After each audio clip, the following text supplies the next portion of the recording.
Mastermind. I know there's been lots written since his run the other day, but I mean, is he all well this morning? Yeah, fine. He cantered this morning. Obviously, he wasn't as forward as we thought, and hindsight's a wonderful thing. I wish we'd stuck to the plan. We're going to Ascot at the end of November, but Quarter's running up at Haydock that day, so hence Clive's going there.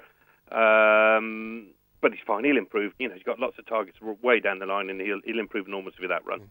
To be honest, Paul, I mean, only you know how fit he was and all that kind of stuff. But I just think that's, for me, masterminded. He could go and win a Grade 1 next time on the bridle. I just never quite know with him what's going to come. When he ran first time out last year, he was a month further down the Rhine on a lot slower ground. The ground was obviously quick enough from Saturday was he? He sort of jumped a little bit hesitantly, he hung a little bit right-handed. Remember, you don't want these horses at their best this time of year, and he will improve tons for that.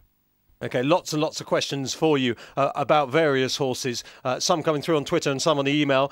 Tom says, can you ask Paul when will Gazelle run? I think it's in a week's time, and Corto Stone. Just the latest on those two? Gazelle runs in the Horden Gold Cup on Tuesday if it keeps raining, and Corto Stone goes to Down Royal a week Saturday. Right. And Gizeo, Paul, I mean, you know, he really did start to fulfil the potential over fences as a novice. What are the sort of heights he can scale this season? I don't know. It'd be interesting to see. I mean, start him off at the Horden Gold Cup being a handicap suits him really well, and then we'll see. I mean, I've just got to get his jumping a bit better. He sort of got a bit lax at the end of last season, sort of lost his confidence, and I just, you know, now it's rain, we might be able to just get on and sharpen his jumping up, but he's in good order.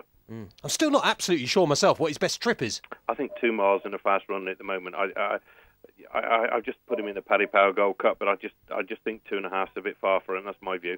Okay, and as you say, Corto Stone runs quite shortly. Phil says, love the show. Can you ask Paul about plans for Titaniano? Well, he's just gone up a whole heap for winning on Saturday, now rated 169, so that rules handicaps out. Could go to the Paddy Power meeting for the 2-mile chase on the Sunday. Okay. Phil's suggesting, we're having a look at his win at Chepstow, that his time form rating at the weekend would suggest he'd win a Tingle Creek. We always thought last year he'd be a champion chase horse, and it just did not work out. I had all sorts of problems with him, and I still didn't think he was that straight Saturday. Though obviously running him over 2 was the right thing, and not going 2.5 because of the way he runs. But yeah, I mean, you'd have to certainly have an entry for the Tingle Creek. Yeah.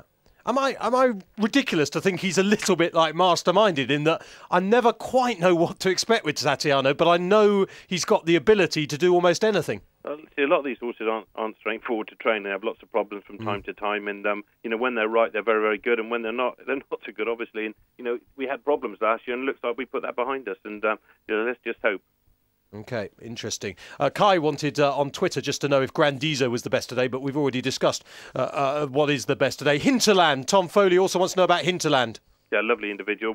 He's only started O'Toy in the 3-year-old hurdle in May. Runs in the Paddy Power meeting, I suspect, in a juvenile hurdler. Same race Sam Winner ran last year. Okay, I believe you've got a horse in training called the Tank. Yeah, Denman. Yeah. Just checking. Yeah, he's in good shape. David says, would you consider running the Tank in a hurdle race before sending him to Leopardstown at Christmas? No, he'd get lapped in a hurdle race. He goes to Leopardstown. Right. And is that his first run? Yep. Okay. Yep. And Paul, if you didn't know the age of Denman and Corto, as in Corto Star rather than Stone, is there any sign at home that they're older than they were, say, a couple of years ago? No, you'd still think Corto was 6 and you'd still think Denman was 15. That's how they've always been all along, you know. Right. Fantastic. I mean, it's just great. They just add so much spice. Whatever happens this season, they really just add so much spice to the season. I must ask you... while you're talking about those two, just say they're both in really good shape. They look fantastic, and they're both enjoying what they're doing. And there's no injuries, no hassles, no nothing with them. And you know, while they're like they are, let them enjoy what they're doing. I couldn't agree more. And they're not going to be abused. They're not going to run much. And you know, we just pick and choose our races. And you know, I had a lot of fun with Seymour Business was 12, 13, and ran some nice races. I'm not saying these two are going to run when they're 13, but you know, those old horses, I love. They're a bit of a challenge. You do different things and get them right. And believe me, at the moment they're in good nick. Yeah, I think everything you said there, absolutely sensible and brilliant. Because you know what people don't understand, it doesn't matter if these two horses aren't quite Gold Cup standard anymore. The point is, if they can run and enjoy their days out, why stick them in a muddy old field for the day? Well, yeah, exactly. They won't enjoy it, and then no one else will see them. So, you know, while they're in good shape and they're enjoying what they're doing, let them just, you know, and take another chance or two. Bob McDonald wanted to know about Montparnasse. He's had an entry for the Paddy Power Gold Cup in 3 weeks' time. Takes a bit of getting fit, and I'm just hoping I can get him ready in time. Okay. Sam Winner and Zarkanda? Sam Wynnum has got an entry at Ascot on the weekend, but if it keeps raining, we'll go to Exeter Tuesday. And a very good email from Ray. What was the Zarkanda? Zarkanda, I'm in no hurry with him. Okay. I think the best races for him are in the spring, and you might not see him till Boxing Day, possibly in the Christmas hurdle, but I haven't got a plan at all. I'm not rushing him. Okay, and Ray, very good email this. He says, I know Paul has loads of horses to chat about, but which does he think may be well handicapped? And then he just adds, because on the basis you're probably not going to answer that, hope he says Definity.